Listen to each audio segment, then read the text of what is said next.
അവിടെ ദൈവത്തിന്റെ വചനം കേൾക്കുവാൻ നമ്മൾ ഇരിക്കുകയാണ്. നമുക്ക് ദൈവസന്നിധിയിൽ അത്യുന്നതനായ ദൈവം നമ്മളോട് സംസാരിക്കേണ്ടതിന് പരിശുദ്ധാത്മാവിന്റെ വ്യാപാരം ഈ ആലയത്തിന്മേലുണ്ടാകുന്നതിനും നമ്മുടെ മേലും നമ്മൾ തിരുവചനം കേൾക്കുമ്പോൾ നമ്മുടെ മക്കൾ എവിടെയായിരിക്കുന്നോ അവരെയും ദൈവസന്നിധിയിൽ സമർപ്പിച്ച് ഈ തിരുവചന ശുശ്രൂഷയിൽ മനസ്സ് ഏകാഗ്രമാക്കി നമ്മൾ പ്രാർത്ഥിക്കുമ്പോൾ ഈ തിരുവചനത്തിന്റെ ദിവ്യമായ ശക്തി നമ്മുടെ ഭവനങ്ങളിലേക്കും നമ്മുടെ മക്കളിലേക്കും ഒഴുകും. അങ്ങനെ ഈ തിരുവചനത്തിന്റെ ദിവ്യമായ ശക്തി നമ്മുടെ കുടുംബങ്ങളിലേക്കും ഒഴുകേണ്ടതിന് ഒരു നിമിഷം നമുക്ക് കണ്ണുകൾ അടച്ച് നമ്മുടെ രണ്ട് കരങ്ങളും നെഞ്ചത്തോട് ചേർത്ത് വെച്ച്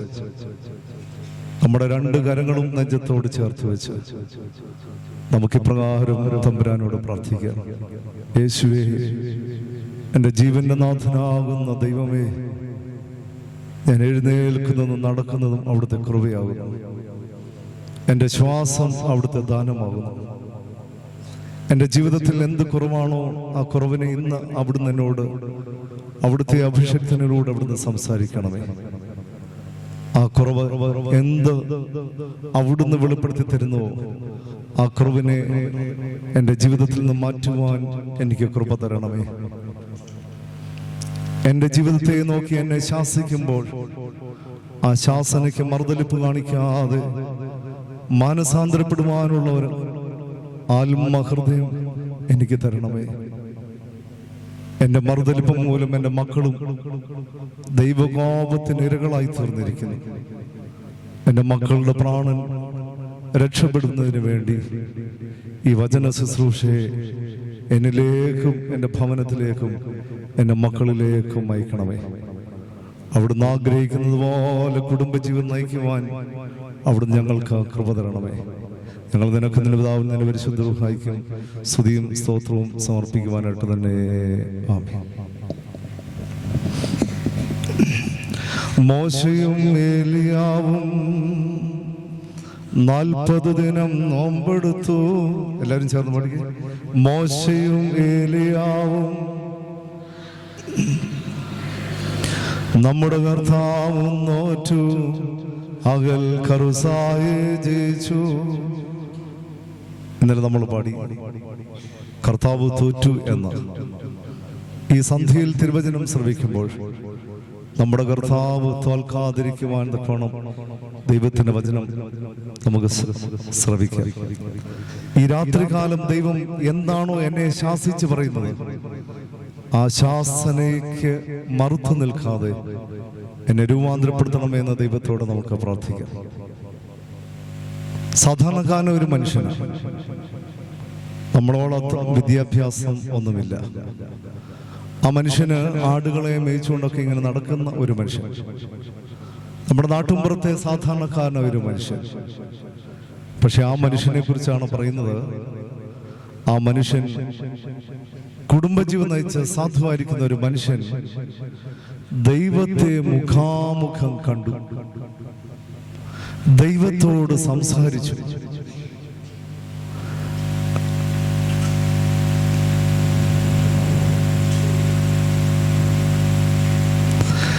ദൈവത്തെ മുഖാമുഖം കണ്ടു, ദൈവത്തോട് സംസാരിച്ചു, ദൈവത്തോട് അപേക്ഷിച്ചു. ഒരു ജനം തെറ്റ് ചെയ്തപ്പോൾ ആ തെറ്റിന് വേണ്ടി ദൈവത്തോട് കണ്ണുനീരോടെ നിലവിളിച്ചു. അങ്ങനെ ദൈവത്തോട് സംസാരിച്ചു, ദൈവത്തെ മുഖാമുഖം കണ്ട് ദൈവത്തിന്റെ തേജസ്സിൽ അനുഗ്രഹം പ്രാപിച്ച ഒരു സാധാരണക്കാരൻ ഒരു മനുഷ്യന്റെ കുടുംബജീവിതം നയിച്ച ഒരു മനുഷ്യന്റെ ജീവിതം ഈ സന്ധ്യയിൽ നമ്മൾ ധ്യാനിക്കുവാൻ പോകുകയാണ്. എന്റെ മനസ്സിൽ ഒരു ചിന്ത ഇങ്ങനെയായിരുന്നു. ഈ വേദപുസ്തകത്തിൽ പറയുന്ന ഓരോ മനുഷ്യരെ കുറിച്ച് പറയുമ്പോൾ അവരൊക്കെ എവിടെ നിന്നോ സ്വർഗത്തിൽ നിന്ന് വന്ന മനുഷ്യരാണ് എന്നാണ് എൻ്റെ വിചാരം, ആയിരുന്നു എൻ്റെ വിചാരം. പക്ഷേ ജെറുസലേമിൽ ചെന്നപ്പം മുതല് എൻ്റെ ചിന്തകൾക്കെല്ലാം മാറ്റം വന്നു. ആ മനുഷ്യർ ആരാണ്? കേരളം ശാലേം ഇടവകയിൽ ഓട്ടോ ഓടിക്കുന്ന മനുഷ്യന് തുല്യനായ മനുഷ്യൻ. ശാലേം ഇടവകയിൽ കൃഷി നടത്തി ഉപജീവന മാർഗം നടത്തുന്നതായ മനുഷ്യൻ. ശാലേം ഇടവകയിൽ മക്കൾക്ക് വേണ്ടിയും കൊച്ചുമക്കൾക്ക് വേണ്ടിയും അധ്വാനിച്ച് വീടിനുള്ളിൽ വേല ചെയ്ത് ജീവിക്കുന്ന ഒരു സാധുവായ സ്ത്രീക്ക് ഒത്തവണ്ണം ഉള്ള ഒരു മനുഷ്യൻ. സന്യാസിയല്ല, പുരോഹിതനല്ല, മഹാപുരോഹിതനുമല്ല. ഒരു കുടുംബ ജീവിതം നയിച്ച മനുഷ്യനെ അടുക്കുവാൻ തക്കവണ്ണം നെബോ പർവ്വതത്തിൽ ഇറങ്ങി വന്നിരിക്കുന്നത് വൈദികനല്ല, പരിശുദ്ധനല്ല, കാതോലിക്ക ബാവയല്ല, സാക്ഷാൽ അത്യുന്നതനായ ദൈവം തന്നെ ആകാശം കീറി മുറിച്ച് ഇറങ്ങി വന്നിരിക്കുകയാണ്. ആ മനുഷ്യൻ ആരാണ്? അവനെ കുറിച്ച് വീണ്ടും പറയുന്നു, അവന്റെ വാർദ്ധക്യത്തിൽ ദേഹബലം ക്ഷയിക്കാതെയും കണ്ണിന്റെ കാഴ്ച മങ്ങി നഷ്ടപ്പെടാതെയും വരുന്ന സാധുവായിരുന്ന ആട്ടിടയനായിരുന്ന സാധാരണക്കാരനായ കുടുംബജീവൻ നയിച്ച ഈ മനുഷ്യൻ ആരാണത്?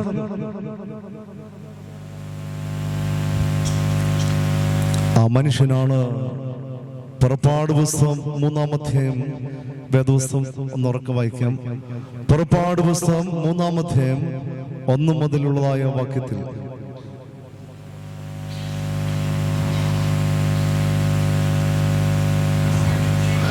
മോശ മിദ്യാനിലെ പുരോഹിതനും തന്റെ അമ്മായിയപ്പനുമായ യിത്രോവിന്റെ ആടുകളെ മേയിച്ചുകൊണ്ടിരുന്നു.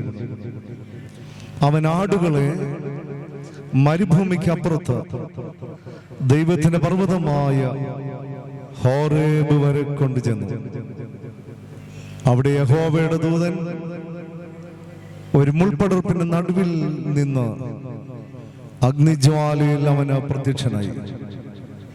അവൻ നോക്കിയപ്പോൾ മുൾപടർപ്പ തീ പിടിച്ച് കത്തുന്നതും മുൾപടർപ്പ വെന്തു പോകാതിരിക്കുന്നതും കണ്ടു.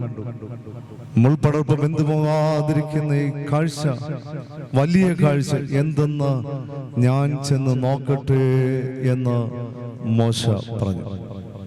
കുടുംബജീവൻ നയിച്ച ഈ സാധാരണക്കാരന മനുഷ്യന്റെ പേരെന്താ കുഞ്ഞ്? Very good. ആരാണ്? മോശ.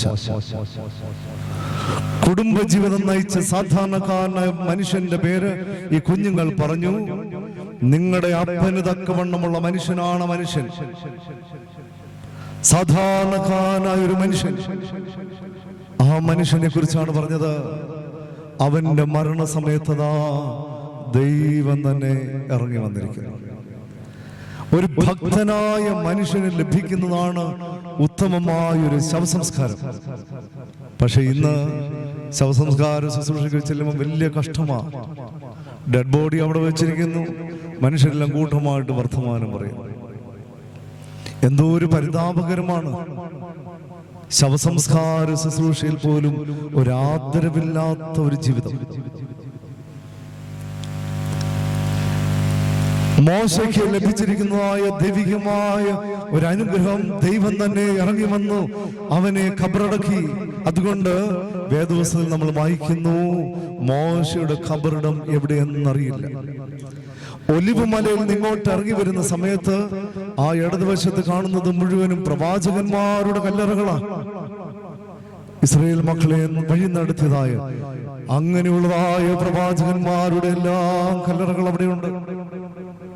അവിടെ നിന്ന് വന്നിട്ട് ഗത്സമന തോട്ടം കഴിഞ്ഞിട്ട് യെരൂശലേം ദേവാലയത്തിലേക്ക് പ്രവേശിക്കുമ്പോൾ കിഴക്ക് വശത്ത് മുഴുവനും കല്ലറകളാണ്. എന്നാൽ നെബോ പർവ്വതത്തിൽ വെച്ച് അടക്കം ചെയ്തതായ മനുഷ്യനെ അടക്കുവാൻ അത്യുന്നതനായ ദൈവം തന്നെ ഇറങ്ങി വന്ന ഒരു ചരിത്രം ഇതിനു മുമ്പ് ഉണ്ടായിട്ടില്ല. സാധാരണ കുടുംബജീവൻ നയിച്ച ഒരു മനുഷ്യന്റെ ജീവിതത്തിലാണ് ദൈവം ഇറങ്ങി വന്നത്. പ്രിയ സഹോദരങ്ങളെ, അങ്ങനെ അനേകം കുടുംബ ജീവിതങ്ങളിൽ ദൈവം തന്നെ ഇറങ്ങി വന്നിട്ടുണ്ട്. അങ്ങനെ ദൈവം ഇറങ്ങി വരുന്ന ഒരു കുടുംബമായി ശാലേം ഇടവകയിലെ ഓരോ കുടുംബവും മാറണമെന്ന് ദൈവം ആഗ്രഹിക്കുന്നുണ്ട്. ദൈവത്തിന്റെ ആഗ്രഹത്തിനൊത്തവണ്ണം നമ്മുടെ കുടുംബ ജീവിതമായി തീരുവാനാണ് ദൈവസന്നിധിയിൽ നാം ശാന്തമായിരിക്കുന്നത്.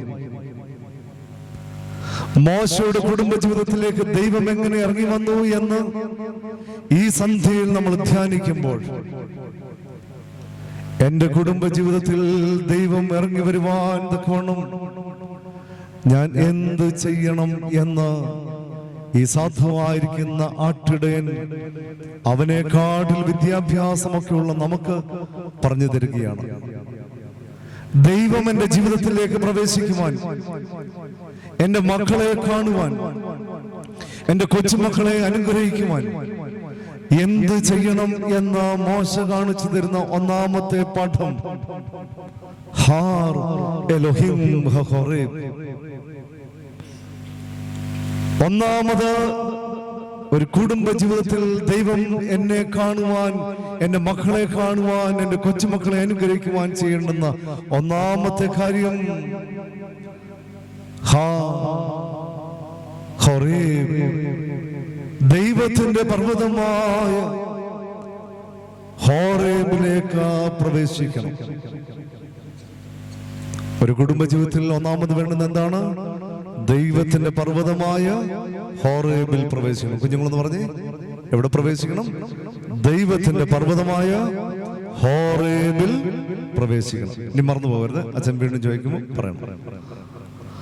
ദൈവത്തിന്റെ പർവ്വതമായ ഹോറേബിൽ പ്രവേശിക്കണം. പ്രിയ സഹോദരങ്ങളെ, കുഞ്ഞുങ്ങളുടെ ഭാഷയിൽ പറഞ്ഞാൽ അടിപൊളി ജീവിതം നയിച്ചവനാണ് മോശ. അവന്റെ ജനനവും വാസവും എല്ലാം രാജകൊട്ടാരത്തിലായിരുന്നു. ആരെവിടെ എന്ന് പറഞ്ഞാൽ അനേകം ആളുകളോട് വന്നു നിൽക്കും. പക്ഷേ രാജകൊട്ടാരത്തിന്റെ എല്ലാ സന്തോഷങ്ങളും ഒരു നിമിഷം കൊണ്ട് തീർന്നുപോയി. ഒരു മനുഷ്യൻ മറക്കരുതാത്ത കാര്യമാണ്, ഒന്നുമില്ലായ്മയിൽ വളർന്ന നിന്നെ ദൈവം രാജകൊട്ടാരത്തിലേക്ക് കയറ്റിയെങ്കിൽ ആ മണിമാളികയിൽ താഴെ ഇറക്കുവാനും ശക്തനാണ് ദൈവം. മോശയുടെ ജീവിതത്തിൽ മോശയ്ക്ക് ഒരു നിമിഷം കൊണ്ട് സകലതും നഷ്ടമായി. മോശ അവിടെ നിന്ന് ഓടുകയാണ്.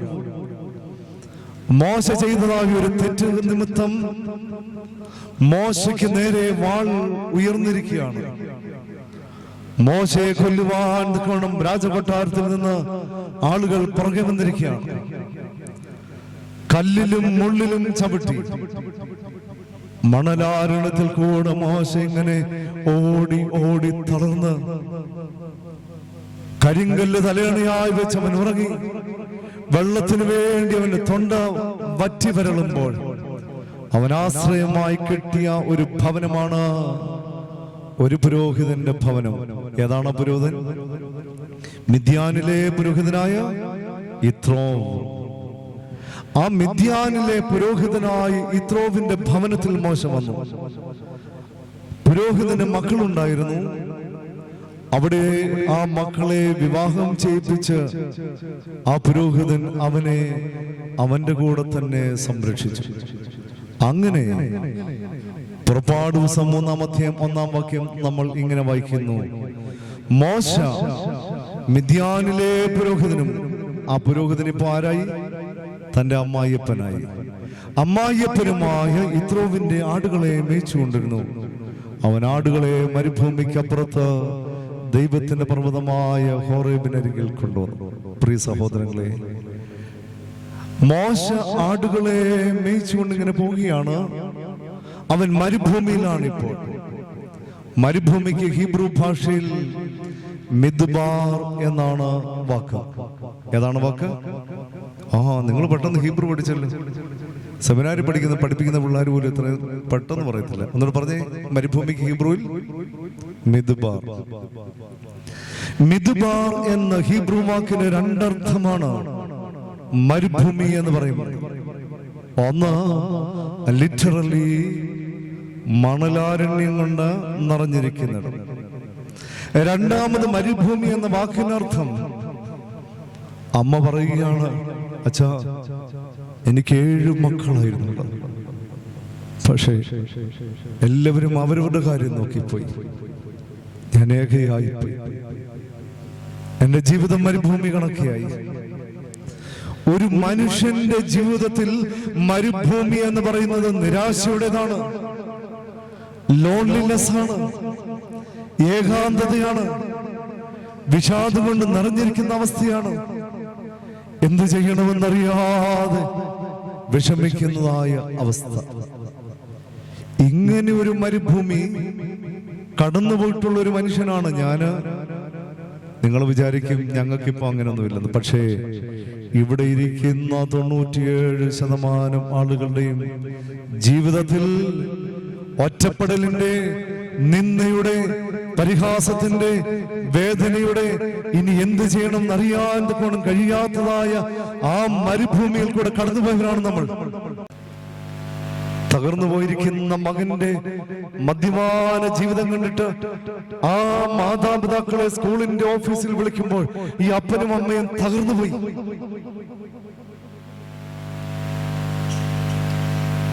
എത്രയെത്രയോ ജീവിതങ്ങളാണ് തകർന്നിരിക്കുന്നത്, തകർന്നുകൊണ്ടിരിക്കുന്നത്. ജീവിതത്തിന്റെ പ്രയാസങ്ങൾ മരുഭൂമി വല്ലാണ്ട് അവരെ തളർത്തുകയാണ്. ഒരു കുടുംബം പാലക്കാട് നിന്ന് ഒരു കുടുംബം പള്ളിയിൽ വരികയാണ്. ആ പെൺകുട്ടി ഒരു ടീച്ചറാണ്. അവൾ പഠിപ്പിച്ചുകൊണ്ടിരിക്കുന്ന സമയത്ത് പെട്ടെന്ന് ഒരു മാനസികമായ ഒരു പ്രയാസം നേരിടുകയാണ്. പിന്നീട് ആ പെൺകുട്ടിയെ കാണിക്കുവാൻ കൊണ്ടുവന്നതായ ഹോസ്പിറ്റൽ അവളെ കെട്ടിച്ചു വിട്ടത് എറണാകുളത്തു നിന്നാണ് പാലക്കാട്ടേക്ക് കൊണ്ടുവന്നിരിക്കുന്നത്. അവളെ തിരിച്ച് അവളുടെ വീട്ടിലേക്ക് തന്നെ വിട്ടു. അവിടെ ഡോക്ടർമാരെ കാണിച്ച് ട്രീറ്റ്മെന്റ് എടുത്തുകൊണ്ടിരിക്കുകയാണ്. 5-6 മാസമായി അങ്ങനെ ട്രീറ്റ്മെന്റിൽ കൂടെ കടന്നു പോവുകയാണ്. ആ ട്രീറ്റ്മെന്റിൽ കൂടെ കടന്നു പോകുമ്പോഴാണ് മട്ടാഞ്ചേരി പള്ളിയെ കുറിച്ചുള്ള ഒരു അറിവ് അവിടെ ഒരു രോഗിയിൽ നിന്ന് അവൾ കേൾക്കുന്നത്. അങ്ങനെയാണ് ആ കുടുംബം മുഴുവനും മട്ടാഞ്ചേരി പള്ളിയിൽ വരുന്നത്. കണ്ണുനീരോടെ വന്നിരിക്കുന്ന അപ്പനും അമ്മയും ഈ മകളെയും കൊച്ചുകുഞ്ഞിനെയും ചേർത്ത് പിടിച്ചിട്ട് പൊട്ടിക്കരയുകയാണ്. അച്ഛാ, എന്ത് സംഭവിച്ചെന്നൊന്നും അറിഞ്ഞുകൂടാ. മിടുക്കിയായിട്ട് പഠിപ്പിച്ചുകൊണ്ടിരുന്ന ഒരു ടീച്ചറാണ്. പക്ഷെ ഇപ്പോ അവിടെ കുഞ്ഞിനെ പോലും സംരക്ഷിക്കുവാൻ കഴിയാത്ത വിധത്തിൽ ഓർമ്മ പോലും നഷ്ടപ്പെട്ടിരിക്കുന്നു. കണ്ണുനീരോടെ വന്ന് പ്രാർത്ഥിക്കുകയാണ്. കഴിഞ്ഞ 5-6 മാസമായി വീട് മുഴുവൻ തകർന്നു പോയിരിക്കുക. അവൾക്കുള്ളതായ മരുന്നും കഴിച്ച് പകുതി ബോധമാണോ പകുതി ഉറക്കമാണോ അറിഞ്ഞുകൂടാ. അങ്ങനെ കഴിയുകയാണ്. അങ്ങനെ കണ്ണുനീരോടെ പ്രാർത്ഥിച്ച കുടുംബം മട്ടാഞ്ചേരി പള്ളിയിൽ വന്ന് പരിശുദ്ധ പിതാക്കന്മാരുടെ സന്നിധിയിൽ കുമ്പിട്ട് പ്രാർത്ഥിക്കുവാൻ ആവശ്യപ്പെട്ട് അങ്ങനെ അവർ കുമ്പിട്ട് പ്രാർത്ഥിക്കുകയാണ്. തിരുശേഷിപ്പേൽ പിടിച്ചുകൊണ്ട് കണ്ണുനീരോടെ പ്രാർത്ഥിക്കുകയാണ്. പരിശുദ്ധ തിരുശേഷിപ്പിൽ പിടിച്ചുകൊണ്ട് കണ്ണുനീരോടെ പ്രാർത്ഥിക്കുന്നു.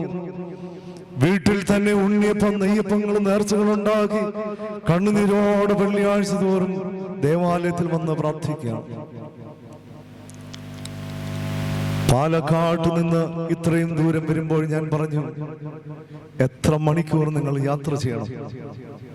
അതുകൊണ്ട് ഞാൻ കുർബാനയിൽ ഓർത്തുകൊള്ളാം, നിങ്ങൾ ക്ലേശം സഹിച്ച് ഇത്രയും ദൂരം യാത്ര ചെയ്യണ്ട. അവരെന്നോട് പറഞ്ഞതാണ് എന്റെ ജീവിതത്തെ കുലുക്കിയത്.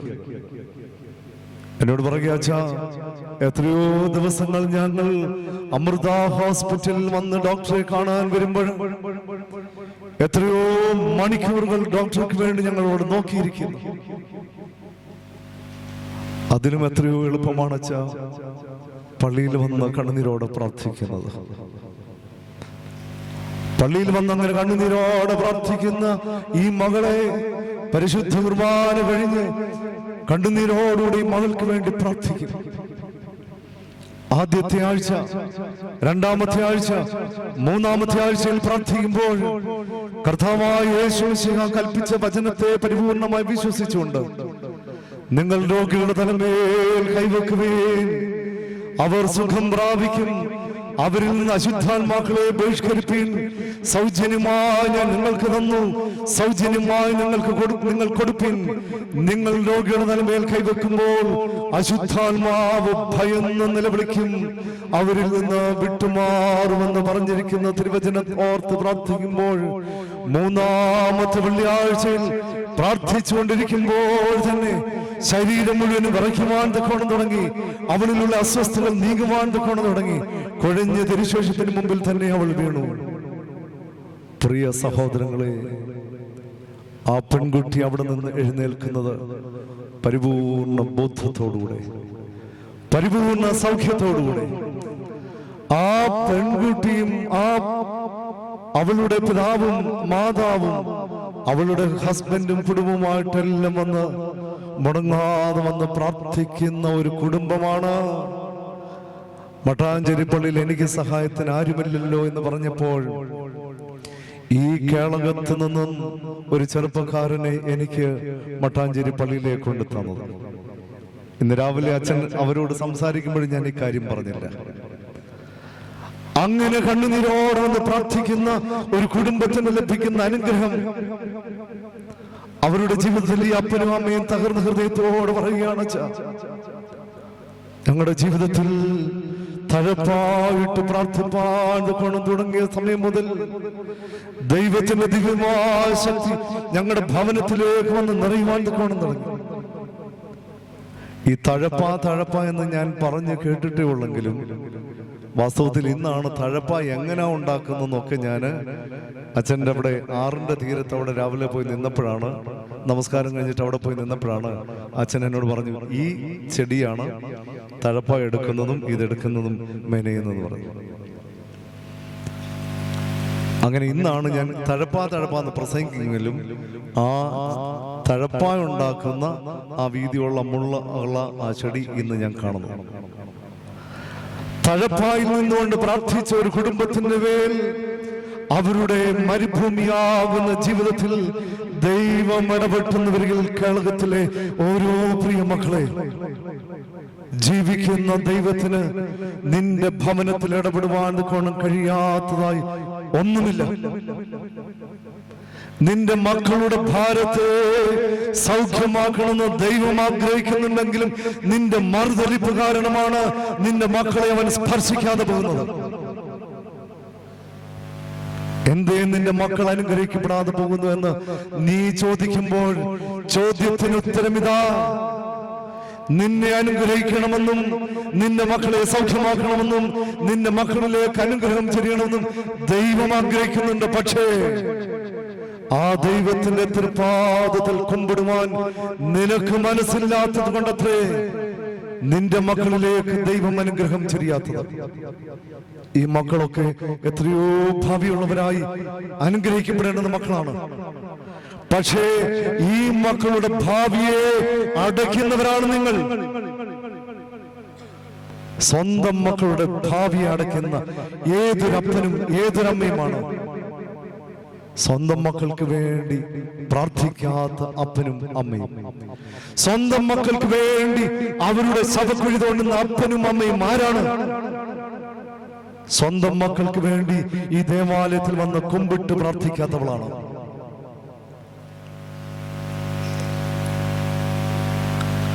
ദൈവത്തെ എത്രമേൽ കുമ്പിട്ടാലും മതിയാവാത്ത വിധത്തിലാണ് ദൈവം നമുക്ക് അനുഗ്രഹം തന്നിരിക്കുന്നത്.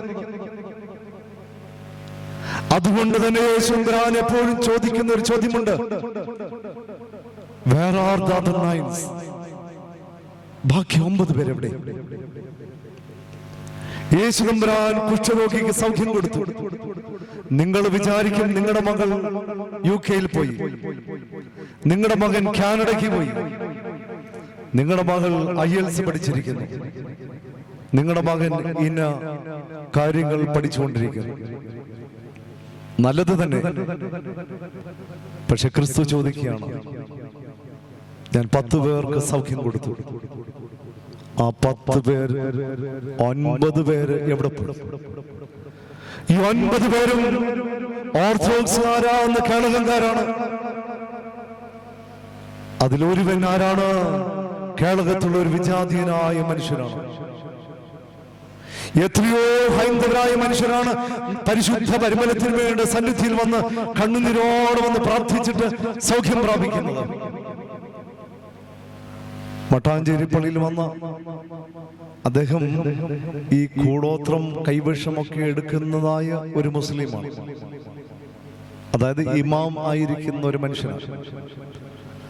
അദ്ദേഹം മട്ടാഞ്ചേരി പള്ളിയിൽ വന്നിട്ട് എന്നോട് പറയുകയാണ്, അച്ഛാ, എന്റെ വീട് മാന്നാറാണ്. ഈ പരിമല പുണ്യമാനെ കുറിച്ച് ഒത്തിരി കേട്ടിട്ടുണ്ട്. അങ്ങനെ ഒരു ദിവസം സന്ധ്യയ്ക്ക് ഞാൻ പരിമല പള്ളിയിൽ ചെന്നു. പെരുന്നാളിന്റെ സമയത്താണ് ഞാൻ അവിടെ ചെന്നതും.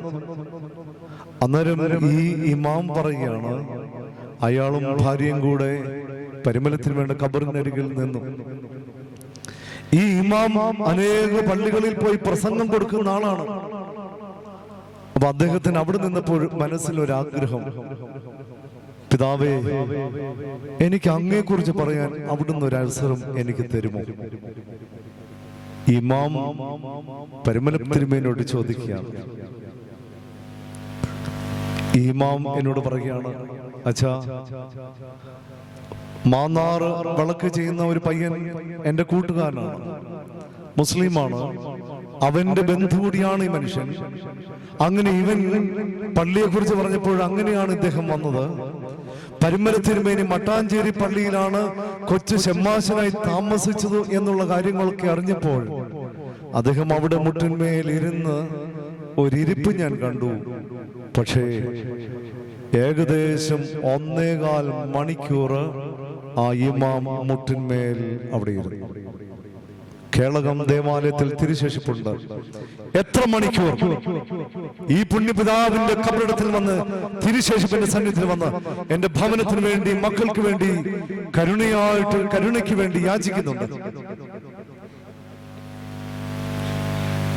പ്രിയ സഹോദരങ്ങളെ, പരിശുദ്ധ പരിമല കൊച്ചു തിരുമേനി ശക്തമായി പ്രാർത്ഥിച്ച പുണ്യപിതാവാണ്. ആ പുണ്യപിതാവിന്റെ അനുഗ്രഹം ഇന്നയോളം അനുഭവിച്ചുള്ളവരെല്ലാവരും പരിശുദ്ധ പിതാവിന്റെ ദിവ്യമായ അനുഗ്രഹങ്ങൾ പ്രാപിച്ചു ആ പിതാവിന്റെ മധ്യസ്ഥയ്ക്ക് വേണ്ടി അപേക്ഷിക്കുന്നവരാണ്. ഒരു മനുഷ്യൻ ദൂരെ നിന്ന് വരുമ്പോൾ നമുക്ക് ഈ തിരുശേഷിപ്പിന്റെ ദിവ്യമായ സാന്നിധ്യം എന്നും ഇവിടെയുണ്ട്. ആ മനുഷ്യൻ 1 മണിക്കൂറിലധികം സമയം അവിടെ ഇരുന്ന് പ്രാർത്ഥിച്ചു. എന്നിട്ട് ആ മനുഷ്യൻ പരിമല പള്ളിയിൽ ആ പ്രാവശ്യം പ്രസംഗിക്കുമ്പോൾ നിങ്ങൾ യൂട്യൂബിൽ ഒന്ന് സെർച്ച് ചെയ്താൽ കാണാം. അദ്ദേഹം മട്ടാഞ്ചേരിയിൽ പള്ളിയിൽ വന്നതും ഞാൻ അദ്ദേഹത്തോട് പരിമല തിരുമേനിയുടെ കാര്യം പറഞ്ഞതും അങ്ങനെ അദ്ദേഹം തിരുമേനിയുടെ മധ്യസ്ഥയിൽ പ്രാർത്ഥിച്ചതും എല്ലാം ആ മുസ്ലിം ഇമാം പ്രസംഗിച്ചത് യൂട്യൂബിൽ കിടപ്പുണ്ട്.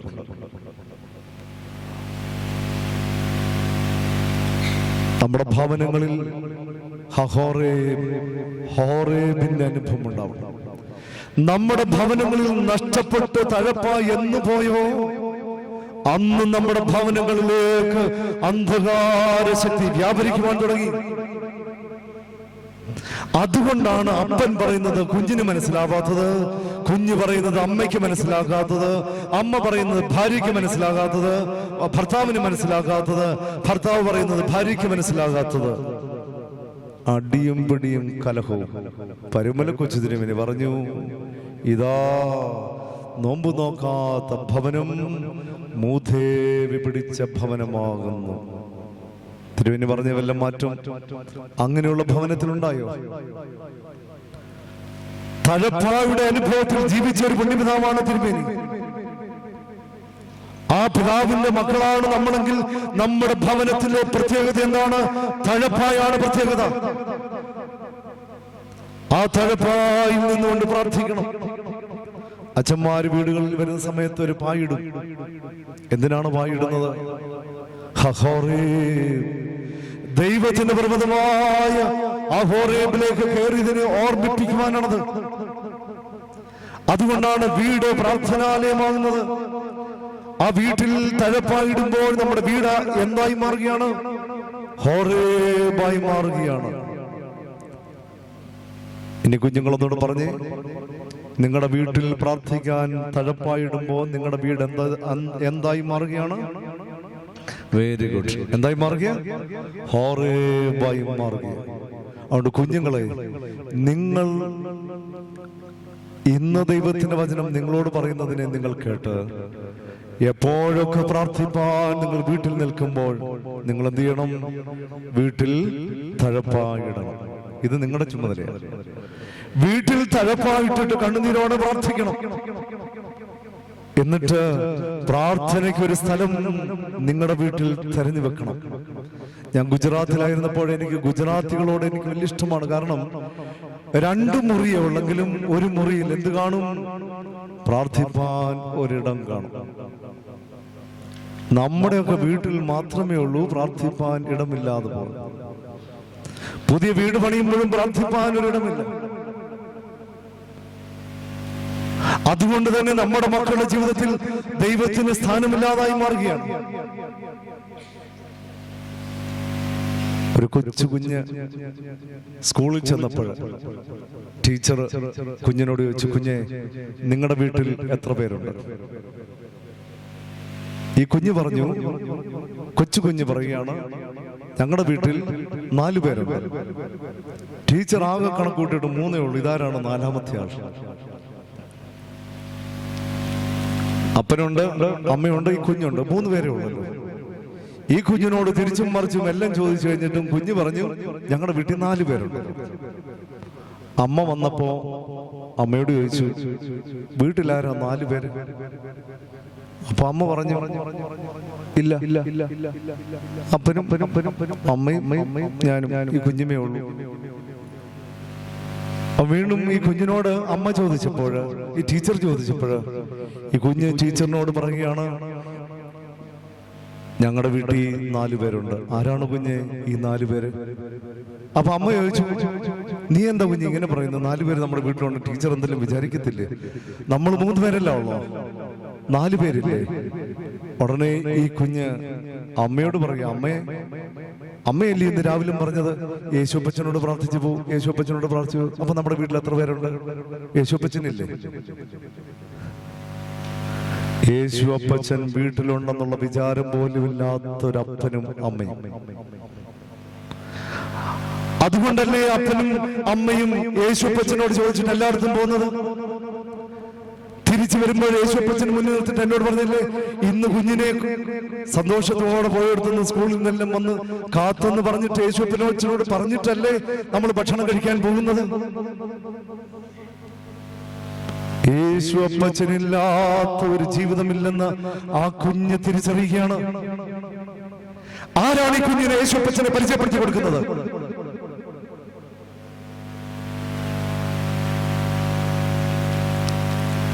ആ കൊച്ചു കുഞ്ഞിന്റെ വായിലേക്ക് നിറതുകൊണ്ട് തോക്ക് വെച്ചിരിക്കുകയാണ്. നിങ്ങളെല്ലാം പത്രമാധ്യമങ്ങളിൽ കൂടെ കണ്ടതാണ്. ആ ഭീകരരായ മനുഷ്യർ അവന്റെ അമ്മയെ തോക്കിന്റെ ആ ചുവട് വെച്ച് അവന്റെ അമ്മയെ അടിക്കുകയാണ്. അമ്മയെ അടിക്കുന്നു, അവളെ ഉപദ്രവിക്കുന്നു.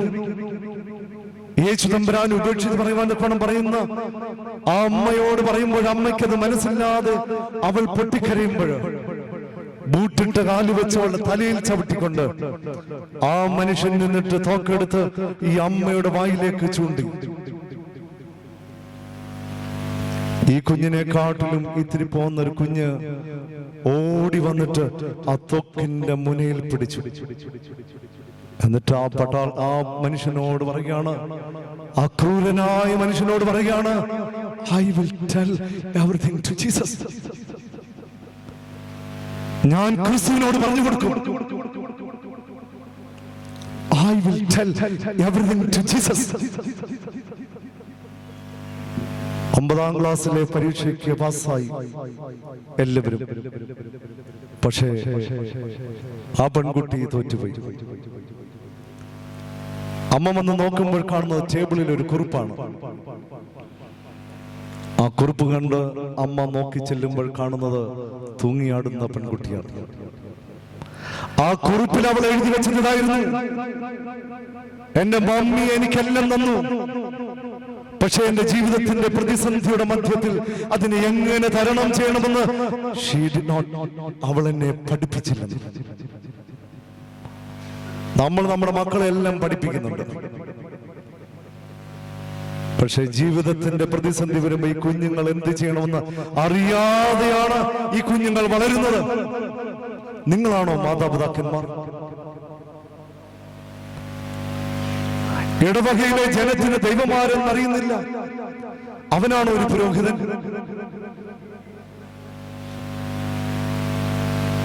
അപ്പാന്ന് വിളിക്കുന്നെങ്കിൽ അപ്പനൊരു കാര്യം ചെയ്യണം. വിശുദ്ധയെ ഭരിക്കുന്നവനാണ് വിശ്വംഭരൻ. അതുകൊണ്ട് ഭഗവാനെ, നിനക്ക് ഭരിക്കാൻ അറിയില്ലെങ്കിൽ നീ ഒരു കാര്യം ചെയ്യണം, വിശ്വംഭര എന്നുള്ള നിന്റെ പേര് മാറ്റണം.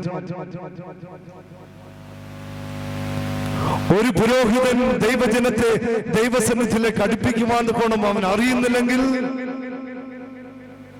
അവനെ വിശ്വംഭര എന്ന് വിളിക്കരുത്.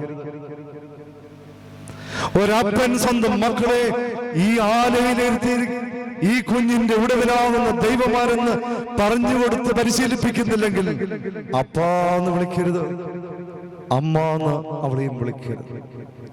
കാരണം എത്രയോ പേരാ പ്രസവിക്കുന്നതുകൊണ്ട് ആരെങ്കിലും അമ്മമാരാകുന്നുണ്ടോ?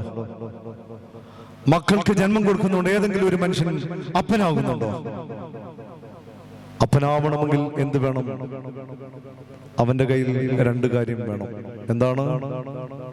കുഞ്ഞുങ്ങളെന്ന് പറഞ്ഞ് എന്താണ് ഒരപ്പന്റെ കയ്യിലും ഒരു പുരോഹിതന്റെ കയ്യിലും ഒരമ്മയുടെ കയ്യിലും ഒരു അധ്യാപകന്റെ കയ്യിലും വേണ്ടുന്നത്? നിന്റെ വടിയും കോലും എന്നെ ആശ്വസിപ്പിക്കുന്നു. എന്താണ് നമ്മൾ ചൊല്ലുന്നത്? ഏത് സങ്കീർത്തനം? ഏത് സങ്കീർത്തനം? വരൂ. ഏത് സങ്കീർത്തനം? ഏത് സങ്കീർത്തനം? ഏത് സങ്കീർത്തനം? ഏത് സങ്കീർത്തനം? 23-ാം സങ്കീർത്തനം. ഒന്ന് ചൊല്ലിക്ക് എല്ലാവരും കൂടി ചേർന്ന്.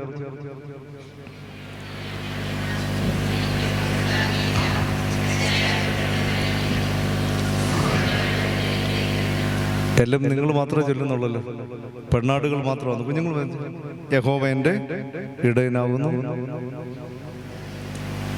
ഈ കുഞ്ഞുങ്ങളെ സങ്കീർത്തനം അറിയാം? 23-ാം സങ്കീർത്തനം അറിയാവുന്നവരൊന്ന് കൈവയ്ക്കുക. 23-ാം സങ്കീർത്തനം നിങ്ങളുടെ ഭാഗത്ത് 23-ാം സങ്കീർത്തനം എത്ര പേർക്കറിയാം? ഒന്ന് ഉറക്ക നല്ലതായിട്ട് കൈവയ്ക്കുക. നല്ലതായിട്ട് ഇങ്ങനെ പൊക്കിയാൽ ഇത്രയും പഠിപ്പിച്ചോളൂ. ഉറക്ക കൈവയ്ക്കുക. നല്ലതായിട്ട് ഇത്രയും പേർക്ക് 23-ാം സങ്കീർത്തനം അറിയാം. കഴിഞ്ഞ ദിവസം അമേരിക്കയിൽ നിന്ന് വന്ന ഒരു കുടുംബം, ആ കുടുംബത്തിലെ കുഞ്ഞുങ്ങള് സങ്കീർത്തനങ്ങൾ ഉരുവിടുകയാണ്. അമേരിക്കയിലാണുമ്പം ഇതൊന്നും വേണ്ടെന്നാണ് ഞാൻ വിചാരിച്ചത്. പക്ഷേ അമേരിക്കയിലുള്ള അനേകം ചെറുപ്പക്കാർ വരുമ്പോഴാണ് കാണുന്നത് ദൈവത്തെ മുറുകെ പിടിക്കുന്ന, നെഞ്ചോട് പിടിക്കുന്നവർ. ഞാൻ ഗുജറാത്തിലായിരുന്നപ്പോൾ എനിക്ക് വളരെയധികം ബോധ്യമാണ്, ദൈവത്തെ നെഞ്ചോട് ചേർത്ത് പിടിക്കുന്നവരാണവർ. 23-ാം സങ്കീർത്തനം അതുകൊണ്ട് നമ്മൾ കുഞ്ഞുങ്ങളെ കാണാപ്പാഠം പഠിപ്പിക്കും. അതിന്റെ കാരണം എന്താ? യഹോവ എന്റെ ഇടയനാകുന്നു. Lord is my shepherd. യഹോവ എന്റെ ഇടയനാകുന്നു. പ്രിയ സഹോദരങ്ങളെ, യഹോവ ഇടയനാകുന്നെന്നും ഇടയന്റെ മക്കളാണ് ഞങ്ങളെന്നുമുള്ള ബോധ്യം ഈ കുഞ്ഞുങ്ങൾക്ക് അവരുടെ ഹൃദയത്തിൽ കുഞ്ഞുനാൾ മുതൽ എഴുതുവാന്റെ കോണമാണ് 23-ാം സങ്കീർത്തനം കാണാപ്പാടും കുഞ്ഞുങ്ങളെ പഠിപ്പിക്കുന്നത്.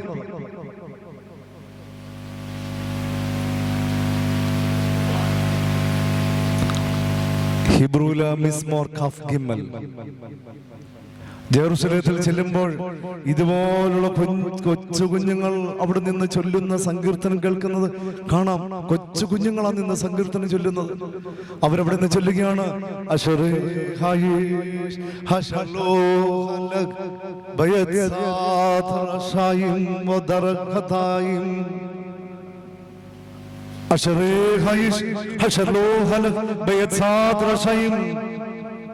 ഒന്നാം സങ്കീർത്തനം അങ്ങനെ ചൊല്ലുകയാണ്.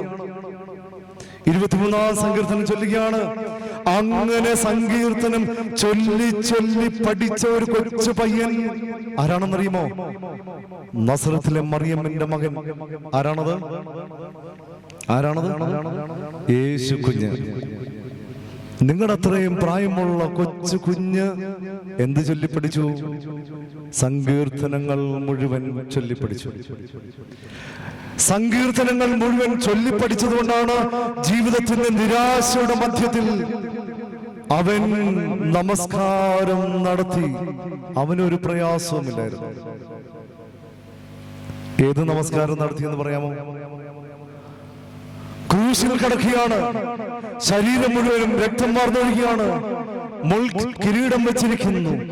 രക്തം ധാരധാരയായി ഒഴുകുമ്പോൾ അവിടെ കൂടിയിരുന്നവർ പറഞ്ഞു, ഇവൻ നിരാശപ്പെട്ട് ഡിപ്രസ്ഡായി.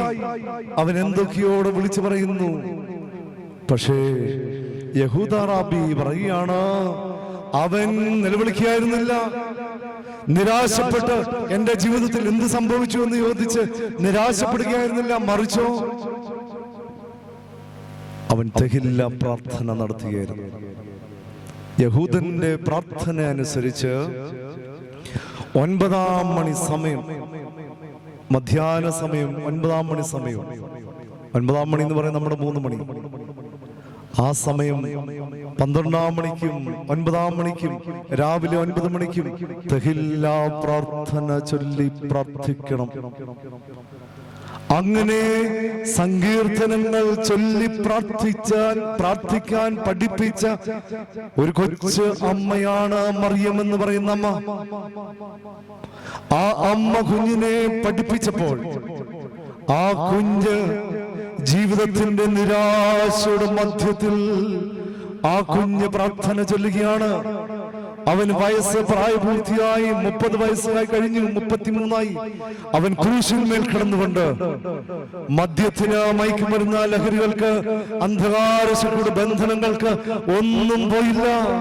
ക്രൂശിന്മേൽ കിടന്നുകൊണ്ട് വേദനയുടെ മധ്യത്തിൽ അവൻ നിലവിളിച്ചുകൊണ്ട് പ്രാർത്ഥിക്കുകയാണ്, ഹെലോയി ഹെലോയി ലമാ സബക്താനി. എന്റെ ദൈവമേ, എന്റെ ദൈവമേ, എന്നെ കൈവിട്ടത് എന്ത്? 9-ാം ക്ലാസ്സിൽ പഠിക്കുന്ന കൊച്ചെഴുതി വച്ചിരിക്കുകയാണ്, എന്റെ അമ്മ എനിക്കെല്ലാം തരുന്നുണ്ട്. പക്ഷെ ജീവിതത്തിന്റെ പ്രതികൂലതയുടെ മധ്യത്തിൽ എങ്ങനെ അതിനെ തരണം ചെയ്യണമെന്ന് കെൽപ്പില്ലാത്തതാക്കി തീർത്ത ആ കുഞ്ഞിന്റെ ജീവിതമാണ്.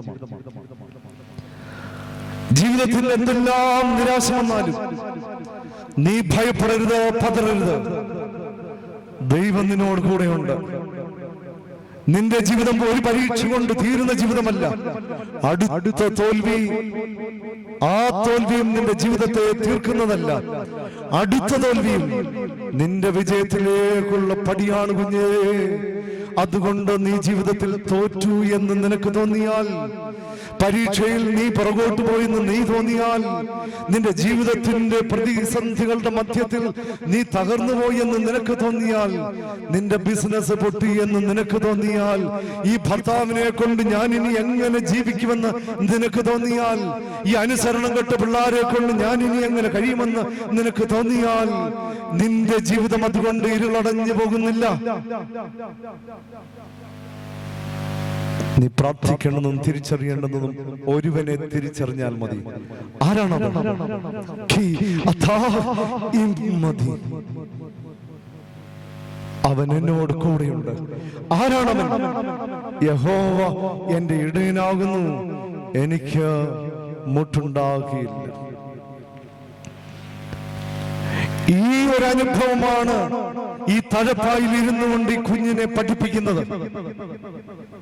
പ്രിയ മക്കളെ, നിങ്ങളുടെ മക്കൾ നഷ്ടപ്പെട്ടു പോകുന്നതിന്റെ കാരണം ആരാണ്?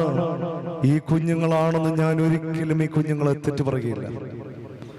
ഈ കുഞ്ഞുങ്ങൾക്ക് അവരുടെ ഇടയൻ ആരാണെന്ന് ബോധ്യമാക്കി കൊടുക്കാത്തതായ നിങ്ങളാണ്, ഞാനാണ് തെറ്റുകാർ. ഈ കുഞ്ഞിന് ഭൗതികമായത് മാത്രമല്ല കൊടുക്കുന്നത്, അവന്റെ ഇടയനാരെന്നുള്ള ബോധ്യം ഈ കുഞ്ഞിന്റെ ജീവിതത്തിൽ കൊടുക്കുന്നതത്രേ ഓരോ സങ്കീർത്തനങ്ങൾ. ഞാൻ ഇന്ന് ഒരു വീട്ടിൽ ചെന്നപ്പോൾ ആ വീട്ടിലെ അപ്പൻ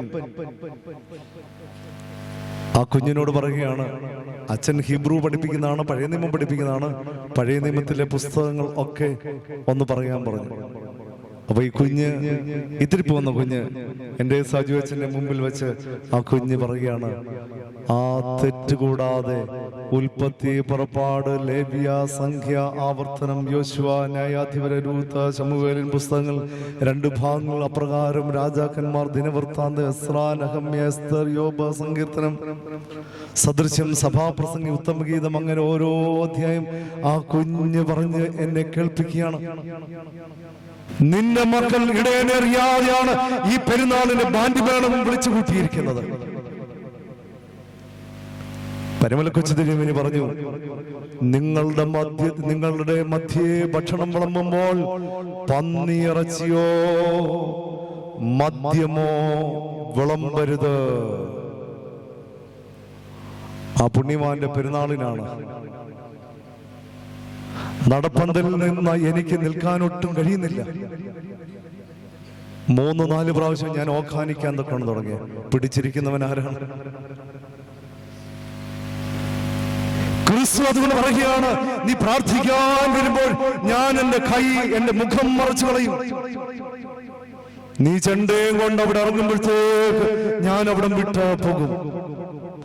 നിന്റെ പെരുന്നാളും പ്രദക്ഷിണവും എനിക്ക് അറപ്പാകുന്നു. അപ്പം ക്രിസ്തുവിനോട് പരീശന്മാർ ചോദിച്ചു, നീ എന്താ ഇങ്ങനത്തെ ഭാഷ സംസാരിക്കുന്നത്? ഓടൻ ക്രിസ്തു അവരോട് പറയുകയാണ്, നിങ്ങൾ പെരുന്നാൾ നടത്തുന്ന പ്രവാചകന്മാരെ കൊന്നിട്ട പരിമല തിരുമേനി കൽപ്പിച്ചിരിക്കുന്നു, നിങ്ങളുടെ ഭക്ഷണശാലയിൽ പന്നിയെ വിളമ്പരുത്, മദ്യവും വിളമ്പരുത്. ആ പ്രവാചകനെ നിന്ദിക്കുന്നതിനും അവഹേളിക്കുന്നതിനും തുല്യമാണത്. ഇടയനെ അറിയാതെ നമ്മൾ പോകുമ്പോൾ, നമ്മുടെ മക്കൾ പെരുന്നാൾ നടത്താൻ തക്കോണം വരുമ്പോൾ, ജാതികൾ മുഴുവനും ഒറ്റക്കെട്ടായി പറയും, ഈ പെരുന്നാളും പ്രദക്ഷിണവും കൊണ്ട് മേലാൽ ഈ റോഡിനപ്പുറം കടക്കരുതെന്ന്. സഹോദരങ്ങളെ, നമ്മുടെ പെരുന്നാളുകൾ ഇങ്ങനെ പോകുമ്പോൾ വിജാതീയരായ മനുഷ്യർ മുഴുവൻ ഭക്തിയോടെ നിൽക്കുന്ന കാലമുണ്ട്. ഞാൻ കഴിഞ്ഞ ദിവസം ഒരു പള്ളിയിൽ പെരുന്നാളിന് പോയി. ആ വഴിത്താര മുഴുവൻ വിജാതീയരായ ആളുകൾ നിൽക്കുകയാണ്. പട്ടക്കാർ ഭക്തിയോടെ ആരാധനയിൽ സംബന്ധിക്കുന്നു. ധൂപം കാട്ടിക്കൊണ്ടുപോകുകയാണ്. അഹറോൻ ധൂപം അർപ്പിച്ചപ്പോൾ ബാധ അവിടെ നിന്ന് വിട്ടുമാറി. ഇന്ന് പെരുന്നാൾ നടത്തിയിട്ട്, പെരുന്നാളിന്റെ ആഘോഷം നടത്തിയിട്ടും ബാധ എന്താ വിട്ടുമാറാത്തത്? രോഗം എന്താ വിട്ടുമാറാത്തത്? ഭവനങ്ങളിൽ സമാധാനം സ്വസ്ഥമില്ലാതെ പോകുന്നതിന് കാരണമല്ല, ഇടയനാരെന്നുള്ള തിരിച്ചറിയൽ ഇല്ലാതെ പോകുന്നു. അതുകൊണ്ടാണ് പ്രവാചകൻ വിളിച്ചു പറഞ്ഞത്, എല്ലാവരും ചേർന്ന് ഉച്ചത്തിൽ പാടണം. ആകാശമേ കേൾക്കാം, ഭൂമിയെ ചെവി തരിക, ഞാൻ മക്കളെ പോറ്റി വളർത്തി, അവരെന്നോട് മത്സരിക്കുന്നു. കാളതന്റെ ഉടയവന്റെ, കഴുത തന്റെ യജമാനന്റെ, പുൽത്തൊട്ടി അറിയുന്നല്ലോ, എൻ ജനം അറിയുന്നില്ല. ഒരു നിമിഷം നമുക്ക് കണ്ണുകൾ അടച്ച് നമ്മുടെ ജീവിതത്തിൽ വന്നുപോയ കുറവുകളെ ഓർത്ത് ദൈവത്തോട് നമുക്ക് പ്രാർത്ഥിക്കാം. ആകാശമേ കേൾക്കാം, ഭൂമിയെ ചെവി തരിക, ഞാൻ മക്കളെ പോറ്റി വളർത്തി, നിന്നോട് മത്സരിക്കുന്നു. ആകാശത്തിനും ഭൂമിക്കും അധിപനാകുന്ന ദൈവമേ, ഞാൻ മക്കളെ പോറ്റി വളർത്തി. എന്നാൽ ഇടയൻ ആരെന്ന് എനിക്കൊരു തിരിച്ചറിവില്ലാതാണ് ഞാൻ മക്കളെ വളർത്തിയത്. എന്നോട് ക്ഷമിക്കണമേ, പൊറുക്കണമേ. ഇടയനാരെന്നുള്ളതായ ബോധ്യമില്ലാതെ ജീവിച്ചിരുന്ന എൻ്റെ ജീവിതത്തോട് ഇന്ന് രാത്രികാലം അവിടുന്ന് സംസാരിച്ചതിനായി നന്ദിയോടെ അങ്ങേ ഞാൻ സ്തുതിക്കുന്നു. എൻ്റെ മക്കളും എൻ്റെ പ്രിയപ്പെട്ടവരും നഷ്ടപ്പെട്ടു പോകാതിരിപ്പാൻ, ഇടയൻ ആരെന്നുള്ള ബോധ്യത്തിൽ ജീവിക്കുവാൻ എൻ്റെ മക്കളുടെ ജീവിതങ്ങളിൽ അവിടുന്ന് ഇടപെടണമേ എന്ന് പ്രാർത്ഥിക്കുന്നു. കരുണ്യവാനാകുന്ന ക്രിസ്തുവേ, ഞങ്ങളുടെ മക്കൾ ഇടയനാകുന്ന നിന്നെ അറിയാതെ പോയാൽ ഞങ്ങളുടെ ജീവിതം ദുരിതപൂർണമാകുന്നത് ഞങ്ങൾ അറിയുന്നു. ഞങ്ങളുടെ മക്കളിൽ ഇനിയുള്ള കാലത്തെങ്കിലും അവളുടെ ഇടയൻ ആരെന്ന് ബോധ്യമാക്കി കൊടുക്കുവാൻ പാപമംഗലമാവുന്ന ഞങ്ങളുടെ ജീവിതങ്ങളെ അവിടുന്ന് സഹായിക്കണമേ. ഞങ്ങൾ നിനക്ക് നിന്റെ പിതാവിനും നിന്റെ പരിശുദ്ധ റൂഹായിക്കും സ്തുതിയും സ്തോത്രവും സമർപ്പിക്കുവാനായിട്ട് തന്നെ. ആമേൻ.